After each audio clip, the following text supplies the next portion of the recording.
Hi, everyone. This is Kay. You can find me at www.circleofbreath.com/sacred astrology.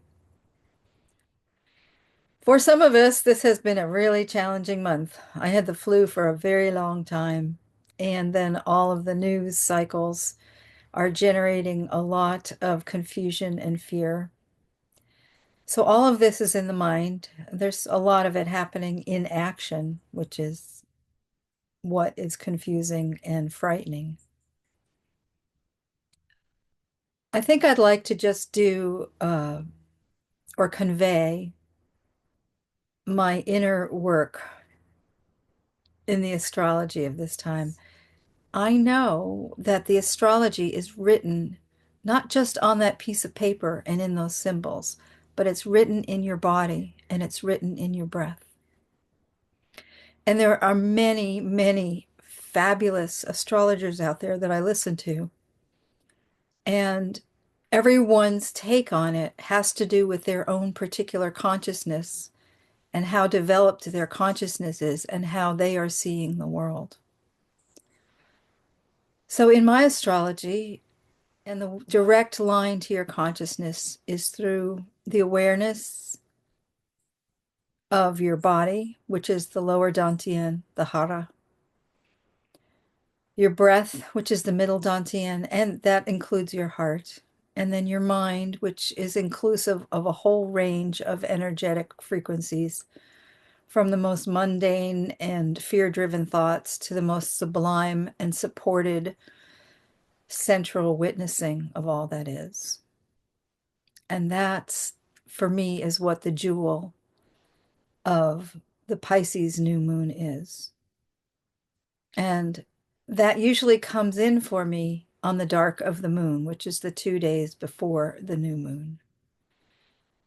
Something in my body always settles down on the dark of the moon. The pull feels less, and then I can feel the subtle shifts and movements going on. So I would encourage you, whether you're doing the dishes, making breakfast, getting out the door, in your bed in the morning before you get up, or at night before you fall asleep, you can feel the breath coming in, the inner breath coming to the center. And that's what centering means. And in these challenging oceanic times, which even though the planets are all going to change signs, the challenge and the oceanic quality is going to continue. It's going to continue with a different color. So the Piscean color is the color of fluid, ocean. The Aries color is the color of pushing through. People say red because of Mars, but I think of that bright, bright green and red. The spring flowers that come through have that bright capturing of the sun. And on through, I look at it through a seasonal point of view instead of a conceptual point of view decided by someone else's understanding. Look at your world now. You're looking through your natal chart at this Piscean realm. How does it feel? How does it breathe in you? Now, the tricky part about the Piscean realm is that each part of you has its own expression of breath, and that's how we can be happy and sad at the same time, or we can be in a difficult circumstance and be really happy, or vice versa, or we can feel a certain way or and still appreciate life, or we can get a promotion and have lots of money and still feel a lot of grief. There are so many combinations of how we feel, and it's not just one or two. And I liken it to the elemental intelligence of the ancient Orientals. I don't know if any of you have ever received acupuncture, but what they do is they take your pulse, and usually they take 3 pulses of the three main channels in your body. But I had a teacher that could listen to 12 pulses. So each organ has a pulse, which means each organ has a different rhythm and a breath going on. And when it's coherent, we can feel and find safety even in the craziness of this world. And when it's not coherent, this world finds itself inside of you and outside of you to just be overwhelming. So to deal with that overwhelm, my new moon in Pisces, dark of the moon, sitting, prayer, meditation, it's not really a meditation, but it's a listening. And it's a receiving and then sending of light. The first part is just to sit quietly and notice your breath as it is, and put your hands over your lower belly, between your belly button and your pelvis, and feel how you're breathing. Feel if that moves when you breathe. And then I also like to take my hands and put them on the exact opposite in the back, on the back side of my pelvis, because we are a sphere. We're not just a front and a back. We breathe all the way around. And I like to find the exact center of that area. And like the center of a wheel moves and everything moves all around, but the center stays still. And we have those centers. So if we use our breath to drop into the center of the body, and you could, with practice, if you do this a little bit every day, you can do it rather quickly. Just sit and feel the center of the lower body and breathe into it. And the longer you have, and the more patience you have, and the more focus you have, you can drop everything and listen. Now, this doesn't have to be done in any particular order. But after that, I go up here to my lungs, and my heart is nestled in between my lungs. And I know that the diaphragm drops and expands spherically as I breathe in, and then it relaxes upwards as I breathe out. So I feel that opening. And again, it's spherical, and it's the whole cylinder of your torso. And then I breathe out and feel a lengthening in the spine. And then in the center is the heart. And again, remembering all the sensations and emotions and feeling, what we feel, how we witness what's going on there. It goes through a filter of your mind, but if we can just breathe it and feel it and forget about thinking about it, it brings us to a certain center. And then up here in the mind brain part, the sphere goes from here all the way around. And then right in the center is the pineal gland, the hippocampus, the beautiful crystalline awareness point of a divine mind, or a clarity mind. And I always think of that really wonderful Ollie Ollie Ollie Ollie all come free from being a kid. And you come to the center and you're in the free space and you're safe and you don't have to think or worry or think ahead, because most of our mind and our frontal lobes have been developed to project outwards to keep us safe, to project outwards into the future possibilities of things that can go wrong. And what has happened in this culture is we get stuck on that. And we just repeat that over and over and over again. And then we never ollie, ollie, ollie, all come home, come free, and get in the center and turn it off. So that's what the dark of the moon is for me. I turn that off. And you can start, I started at the bottom because I always start. The bottom for me is automatically, when I do that, it connects with the core of the earth. That in itself to me is a huge hug. It's a huge slowing down. But if you want to start up here and just come to the center and witness, ultimately what we want the energy do is to cycle up, calm down, and then trickle down into the center of the solar plexus space, which is the deep heart, and find the witnessing from this quiet place. Now, there's so many other layers of subtle energies in here, but for right now, for this Piscean energy, aligning and coming to this place, is the message of the dark of the moon for me this month. And I wanted to share that with you. So you can do this a couple of times a day, at least morning and night. I remember my very first spiritual practice was when I was little in Catholic school. The teacher gave us this short little 10-word prayer, and she said, say it every hour on the hour. So at 1 o'clock, you say it at 1, 2. And if you miss it, the minute you notice, you say it. And it took less than 30 seconds to say it. You just close your eyes and say it on your breath.